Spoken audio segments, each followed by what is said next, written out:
Welcome to the Explainer. Today, we're taking a serious deep dive into a release that has absolutely electrified the dirt bike world. We're looking at Kawasaki's brand new, groundbreaking announcement, the 2027 KX327. If you love off-road riding, engine technology, or massive industry shakeups, you are in exactly the right place. Think about it. What happens when a massive manufacturer stays completely silent on two-stroke development for 2 whole decades and then, just totally out of nowhere, drops a fully modern, fuel-injected 327cc machine?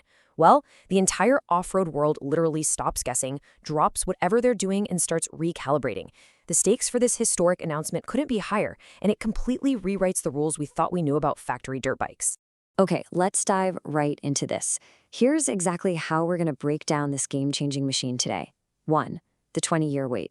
2. The shift from DIY to factory built. 3. Unleashing the injected 327. 4. Motocross versus cross-country. 5. The 450F chassis advantage. And finally, 6. How this is shifting the entire off-road industry. Section 1. The 20-year wait, a 2-decade drought. 20 years. Let that sink in. It has been an agonizing 2-decade gap since Kawasaki last released a newly designed full-size two-stroke motorcycle over 250cc. For 20 years, riders who craved that signature big-bore premix-burning Kawasaki power were basically told, hey, you just gotta accept the four-stroke revolution. But, the two-stroke faithful? They're a stubborn bunch. They absolutely refuse to just let the dream die. Section 2. From DIY to factory built, the cult following. So because the factory wasn't making a big bore two-stroke, riders went to some seriously incredible lengths to build it themselves. We're talking taking old KX250s to engine builders like Tom Morgan Racing, modifying cranks to add a plus 4mm stroke. They were working with Wiseco to develop custom 74mm forged pistons and even boring out stock cylinders, all just to hit that magic 327cc displacement. People wanted this bike so badly, they literally willed it into existence through the aftermarket. In Kawasaki, well, they were definitely taking notes. Moving on to Section 3, unleashing the injected 327, factory refinement.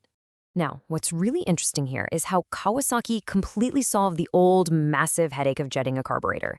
They introduced this brilliant dual injector system on a 39mm throttle body. So step 1, your downstream injector handles the precise fueling and low-speed control. It's totally perfect for crawling over slick roots or rocks. Then step 2, you crack the throttle and boom, the upstream injector kicks in to deliver that brisk, super aggressive acceleration at higher speeds. You get crisp, consistent power no matter the temperature or elevation. Seriously, good riddance to changing brass jets on the side of the trail. And the tech doesn't stop at fuel injection. Gone are the days of frantically kickstarting a flooded carburetor, right? Now we've got push-button electric start. We have smartphone connectivity via Kawasaki's Rideology app so you can log your rides and check maintenance right from your phone. Plus, there's a handlebar-mounted switch to instantly swap power modes, a hydraulic clutch for a consistently light lever pull, and get this, an exhaust valve that dynamically adjusts to your engine speed. This whole package completely redefines the modern two-stroke experience. All right, Section 4, motocross versus cross-country, a tale of two bikes. So the crucial point here is how these two models diverge based on exactly where you ride. The base, KX327, that is a pure motocross weapon with a close ratio 5-speed transmission and a 19-inch rear wheel. But for just $600 more, you can get the KX327X, which is a straight-up factory-built woods racer. It gives you a 6-speed transmission featuring an ultra-low first gear for technical terrain, an 18-inch rear wheel, a larger 2.2-gallon semi-transparent fuel tank, plus all those off-road essentials like a skid plate, handguards, and a kickstand. They are really leaving no stone unturned. Section 5. The 450F chassis advantage, transplanting the bones. Kawasaki didn't just try to wrap this big 327cc engine in some flimsy, outdated frame. Instead, they utilized a slim aluminum perimeter frame derived directly from their championship-proven flagship four-stroke, the KX450F. So why does this matter to you? Well, it gives this bike a massive head start. You're getting world-class rigidity, dialed-in suspension geometry, and top-tier high-speed stability literally right out of the crate. And check this out. Despite using that super robust 450 class frame, the overall weight of this motorcycle is an incredibly light 233.7 pounds. Since a fuel-injected two-stroke engine is inherently lighter and carries way less rotating mass than a four-stroke, you end up with the planted, predictable stability of a 450cc four-stroke chassis, but with the pure, flickable agility of a two-stroke. It is, without a doubt, the absolute best of both worlds. Section 6. Shifting the off-road industry, the market impact. Honestly, European brands should be sweating right now, and this brilliantly illustrates why. When you compare electric start off-road two-strokes, the Beta 300RR sits at over $11,500. The fuel-injected KTM 300XC pushes nearly $12,000. And then there's the Kawasaki KX327X coming in hot at just $9,699. Kawasaki is using an incredibly aggressive pricing strategy here to undercut those established European giants by literally thousands of dollars.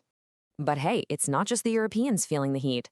This puts immense, undeniable pressure on competing Japanese brands like Yamaha, Honda, and Suzuki. While those guys have largely left their two-stroke development static, sticking to older carbureted tech and refusing to go over 250cc, Kawasaki is taking a really bold leap. We're talking modern EFI, a unique 327cc displacement, and a flagship aluminum frame. The two-stroke faithful are for sure the ultimate winners here, because this is going to force everyone else to step up their game. Ultimately, to sum it up, the KX327 and its off-road sibling, the KX327X, are not just new models. They represent a philosophical shift in a sport that had largely left big-bore two-strokes behind. It's a total emotional vindication for every single rider who kept mixing gas and holding on to the belief that two-strokes still had a real place at the cutting edge of off-road technology. Which leaves us with one final, incredibly provocative question. With the two-stroke wars officially back on, how long until the rest of the industry is forced to answer Kawasaki's 327cc challenge? Are we going to see Honda and Suzuki jump back into the ring? Will Yamaha finally update their legendary YZ platform with EFI? One thing is absolutely certain. Kawasaki just changed the game.